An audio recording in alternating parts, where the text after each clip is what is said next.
दोस्तों, यदि आप भी माता लक्ष्मी को प्रसन्न करना चाहते हैं तो ये रवि पुष्य नक्षत्र जो आ रहा है, इस दिन आप विशेष मनोकामना पूर्ति के लिए माता लक्ष्मी की पूजा उपासना करते हुए उन्हें प्रसन्न कर सकते हैं। प्रसन्न करने के लिए बहुत सारे नियम बताए गए हैं। यदि आप उनमें से कुछ भी कर लेते हैं तो आपको माता लक्ष्मी की कृपा मिलती है, आपके घर में धन धान्य की कभी कमी नहीं होती है। यदि आप किसी बीमारी से जूझ रहे हैं, कर्ज की समस्या से परेशान हैं और भी बहुत सारी जो सामाजिक और हमारी सांसारिक परेशानियां हैं उनसे निजात पाना चाहते हैं, तो जो आने वाले अभी 4 मई को रवि पुष्य योग मिल रहा है, इसमें यदि आप उपाय करते हैं तो आपकी सभी मनोकामनाएं पूर्ण होती हैं। नमस्कार, वेलकम टू माय चैनल। मैं हूं मनीषा। दोस्तों, आज की वीडियो पुष्य नक्षत्र के बारे में है। पुष्य नक्षत्र का महत्व क्या होता है, इस दिन हम कौन कौन से कार्य कर सकते हैं और कौन कौन से कार्य नहीं कर सकते हैं, और वर्ष 2025 में ये पुष्य नक्षत्र हमको कब मिल रहा है और क्या उपाय करेंगे। बहुत सारी बातें पुष्य नक्षत्र से संबंधित इस वीडियो में हम आपके साथ शेयर करना चाहते हैं। तो चलिए देर न करते हुए अपने वीडियो की शुरुआत करते हैं। दोस्तों, यदि आपने अभी तक हमारे चैनल को सब्सक्राइब नहीं किया है तो प्लीज सब्सक्राइब कर लें, बेल आइकन को प्रेस कर लें, जिससे आने वाले वीडियो की नोटिफिकेशन आपको सबसे पहले मिले। तो हम बात कर रहे हैं पुष्य नक्षत्र के बारे में। जैसे कि आपको बता दूं कि हमारे 27 नक्षत्र होते हैं और इन 27 नक्षत्रों में पुष्य नक्षत्र जो होता है वो सभी का राजा माना जाता है। नक्षत्रों का राजा पुष्य नक्षत्र है। जैसे कि ग्रहों के राजा सूर्य हैं और हम बात करें देवताओं में भी पूजे जाते हैं, तो इसी प्रकार से नक्षत्रों के राजा पुष्य नक्षत्र हैं। और हम काउंटिंग की बात करें तो 8वां नक्षत्र पुष्य नक्षत्र माना जाता है। और जैसे कि ये रविवार के दिन आ जाता है तो इसे रवि पुष्य योग के नाम से जाना जाता है।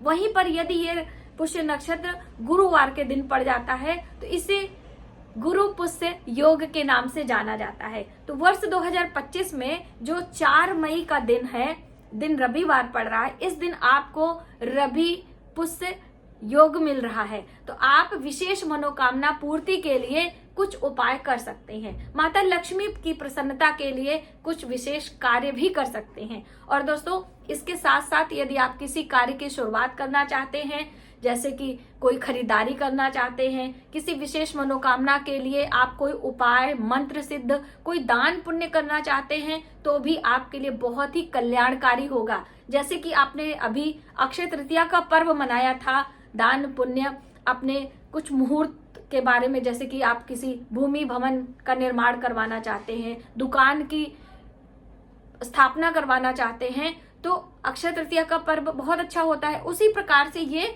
रविवार के दिन पड़ने वाला पुष्य नक्षत्र भी आपके लिए बहुत ही शुभदायी और कल्याणकारी होता है। तो यदि आपसे कोई कार्य छूट गया है तो 4 मई को आप कर सकते हैं। देखिए दोस्तों, हम पुष्य नक्षत्र की बात करें तो ये अपने आप में बहुत ही शुभ माना जाता है। तो आप इस दिन पीपल का वृक्ष लगा सकते हैं। जिन व्यक्तियों का जन्म पुष्य नक्षत्र के अंदर हुआ है, पुष्य नक्षत्र में हुआ है, उन्हें पीपल का वृक्ष जरूर लगाना चाहिए। उनके जीवन में गजब का बदलाव आता है। आपका जीवन बदल जाता है यदि आप पुष्य नक्षत्र के अंदर, यानी अपने जन्मदिन के आसपास में 40 दिन के अंदर ये कार्य कर लेते हैं। तो जैसे कि मैंने आपको सप्त धान्य का उपाय बताया था, तो अगर आप अक्षय तृतीया पर नहीं कर पाए हैं तो इस दिन आप रवि पुष्य नक्षत्र जब लग रहा है 4 मई को, तो आप जलाशय में 7 प्रकार के धान्य डाल सकते हैं और आपको इसका बहुत ही लाभ मिलने वाला है। माता लक्ष्मी की भी पूजा रवि पुष्य नक्षत्र में की जाती है और पूजा के साथ में आपको कुछ विशेष दीपक भी जलाने होते हैं। जैसे कि माँ लक्ष्मी की प्रसन्नता के लिए मैंने आपको चौमुखी दीपक, मीठा दीपक बताया था। तो मीठा दीपक में बहुत सारी बहनें कंफ्यूज रहती हैं, तो आपको घी का दीपक लेना है, यानी कि रुई की बाती और क्रॉस बत्ती लगानी है, उसमें घी डालनी है। मिट्टी का या धातु का दीपक ले लें और उसके अंदर बताशे डाल दें और उसकी टिप पर थोड़ा सा हल्दी लगाकर इस तरह से मीठा दीपक तैयार करके यदि आप रवि पुष्य नक्षत्र के अंदर माता लक्ष्मी के सामने दीप लगाते हैं और पीली सरसों का विशेष उपाय करते हैं। दोस्तों, पीली सरसों माँ लक्ष्मी से संबंध रखती है। विशेष मनोकामना पूर्ति के लिए अलग अलग प्रकार से पीली सरसों का इस्तेमाल किया जाता है। जैसे कि गुरुवार के दिन आप अपने घर में सुबह सवेरे उठते ही पूरे घर में छिड़काव करते हैं। उसके बाद आप जब झाड़ू वगैरह लगाकर इसे बाहर निकालते हैं तो आपके घर की नकारात्मकता दूर होती है, माता लक्ष्मी की प्रसन्नता मिलती है। इसी प्रकार से पीली सरसों के अंदर यदि हम गूगल, कपूर, लौंग, इलायची ये सब डालकर गाय के गोबर के उपले पर यदि हम धूनी देते हैं तो भी माता लक्ष्मी प्रसन्न होती हैं। और आपके पास इतना कुछ भी नहीं है दोस्तों, तो आप पीली सरसों और कपूर जलाकर माता लक्ष्मी की आरती करते हैं तो भी आपकी मनोकामनाएं पूर्ण होती हैं। पूर्ण श्रद्धा भाव से कोई भी कार्य किसी शुभ तिथियों में, शुभ नक्षत्र में हम करते हैं और हमारे अंदर विश्वास रहता है तो हमारी मनोकामनाएं अवश्य पूर्ण होती हैं।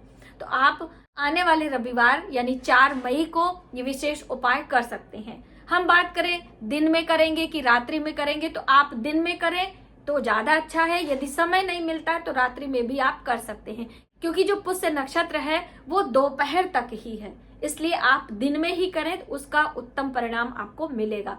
हम पाठ की बात करें तो आप कनक धारा स्त्रोत का पाठ कर सकते हैं, विष्णु सहस्त्र नाम का पाठ कर सकते हैं। कोई भी मंत्र सिद्ध करना चाहते हैं, जैसे कि हमसे अक्सर लोग पूछते हैं कि कौन सा मंत्र हम जप करें माता लक्ष्मी के लिए, तो बीज मंत्र और सूक्ष्म मंत्र आता है। तो बीज मंत्र तो आप अच्छे से जप करेंगे कमलगट्टे की माला पर, ओम श्रीम श्री नमः, ये आपका सूक्ष्म मंत्र है। तो आप इस तरह से माता लक्ष्मी के प्रसन्नता के लिए कमलगट्टे पर ये जप कर सकते हैं। लेकिन एक दीपक लगाकर एक आसन पर माता लक्ष्मी को विराजमान करके तब आप मंत्रों का जप करें तो आपके लिए ज्यादा हितकर होगा। और दोस्तों, रविवार के दिन पड़ने के कारण आकड़े के वृक्ष में जल और आकड़े के वृक्ष पर दीपक जलाना आपके लिए कल्याणकारी होगा। जैसे कि पीपल वृक्ष की जड़ों में हम जल सींचते हैं, परिक्रमा करते हैं, दीप लगाते हैं, उसी प्रकार से यदि रवि पुष्य नक्षत्र में आकड़ा, जिसे कि मदार का पुष्प बोला जाता है, या हम बात करें कि बहुत सारे लोग अकौआ भी बोलते हैं, आकड़ा को हिंदी में अकौआ भी बोलते हैं, मदार भी बोलते हैं। तो आप मदार का पेड़ जहां कहीं भी हो, मुख्य दरवाजे पर भी लगाया जाता है मदार का पुष्प। घर के अंदर आप नहीं लगा सकते क्योंकि उसके अंदर दूध निकलता है। और ये 2 प्रकार के होते हैं, जैसे कि कुछ एक ऐसे पर्पल कलर पर व्हाइट सेटेड लिए हुए एक पुष्प आता है, एक सफेद। तो सफेद वाला ज्यादा अच्छा होता है और कहते हैं इनकी जड़ों में भगवान गणेश का वास होता है। तो यदि हम रवि पुष्य नक्षत्र में आकड़े के वृक्ष की पूजा अर्चना करते हैं, उनकी जड़ों में जल सींचने हैं, हल्दी कुमकुम का तिलक करते हैं और दीप लगाते हैं, तो हमारी विशेष मनोकामना पूर्ति होती है। तो आप अपने घर के मुख्य दरवाजे पर यदि कच्ची मिट्टी है तो आप लगा सकते हैं, वरना आप कहीं भी, आप सार्वजनिक स्थान पर जहां भी आकड़े का पौधा है, आप वहां जाकर जल सींचें, दीप लगाएं और हल्दी कुमकुम का तिलक उसकी जड़ों में करके भगवान गणेश का ध्यान करते हुए आप अपनी मनोकामना बोलते हैं तो आपकी मनोकामनाएं पूर्ण होती हैं। दोस्तों, ये सभी कार्य आपको देखने सुनने में बहुत छोटे लगते हैं, लेकिन आप श्रद्धा से करके देखें, आपकी मनोकामनाएं पूर्ण होंगी। एक बार फिर से आपको बता दे रहे हैं कि आकड़े का जो पौधा होता है वो घर के बाहर ही लगाया जाता है, घर के अंदर लगाने की गलती आप ना करें। कोई भी दूध वाला वृक्ष या कांटे वाला वृक्ष हमें घर के अंदर नहीं लगाना चाहिए। पौधा जब गमले में लगाते हैं तो पौधा हो जाता है, लेकिन पीपल का वृक्ष जो कि विशाल कायमान होता है, पीपल की जड़ों में बहुत सारे देवी देवताओं का वास, पीपल के पत्तों में भगवान विष्णु का वास, माता लक्ष्मी का वास होता है। और पुष्य नक्षत्र के अंदर जन्मे हुए व्यक्ति यदि पीपल का वृक्ष सार्वजनिक स्थान पर लगा देते हैं फलने फूलने के लिए, तो उनके जीवन की बहुत सारी समस्याएं दूर होती हैं। और पुष्य नक्षत्र में किसी भी दान पुण्य को करने के लिए, किसी भी शुभ कार्य करने के लिए बहुत ही शुभ बताया गया है। तो आपका कोई कार्य अक्षय तृतीया पर छूट गया है तो आप पुष्य नक्षत्र में अवश्य करें। और दोस्तों, विवाह नहीं कर सकते हैं, जैसे बहुत सारे लोग पूछते हैं ना कि सभी शुभ मांगलिक कार्य कर सकते हैं, तो क्या हम विवाह भी कर सकते हैं? तो विवाह के लिए पुष्य नक्षत्र अच्छा नहीं माना गया है, बाकी सभी धर्म कर्म काम करने के लिए बहुत ही अच्छा माना गया है। और इसका जो परिणाम होता है, इसका जो रिजल्ट होता है वो आपके लिए बहुत ही कल्याणकारी है। तो आने वाले दिनों में आप पुष्य नक्षत्र के अंदर मनोकामना पूर्ति के लिए आप ये सभी कार्य इसी प्रकार से गुरुवार के दिन पुष्य नक्षत्र पड़ता है तो उसे गुरु पुष्य नक्षत्र कहते हैं। उसमें अलग अलग प्रकार के उपाय बताए गए हैं। आने वाले दिनों में हम आपको उसके बारे में भी जानकारी देंगे। लेकिन दोस्तों, आपका जन्म यदि पुष्य नक्षत्र में हुआ है तो आने वाले 4 मई को पीपल का वृक्ष लगाना ना भूलें। माता लक्ष्मी की आरती पीली सरसों और कपूर से करना ना भूलें। आंकड़े के वृक्ष का पूजन करना ना भूलें। आपकी कोई भी मनोकामना हो जरूर पूर्ण होगी, आप करके देखिए। तो आज की वीडियो में बस इतना ही। यदि हमारी जानकारी आपको थोड़ी सी भी हेल्पफुल लगे तो प्लीज वीडियो को ज्यादा से ज्यादा लोगों में शेयर करें। आने वाले वीडियो के लिए सब्सक्राइब करें। मिलते हैं एक नई जानकारी के साथ नए वीडियो में। तब तक आप अपने परिवार का ख्याल रखें। जय माता दी।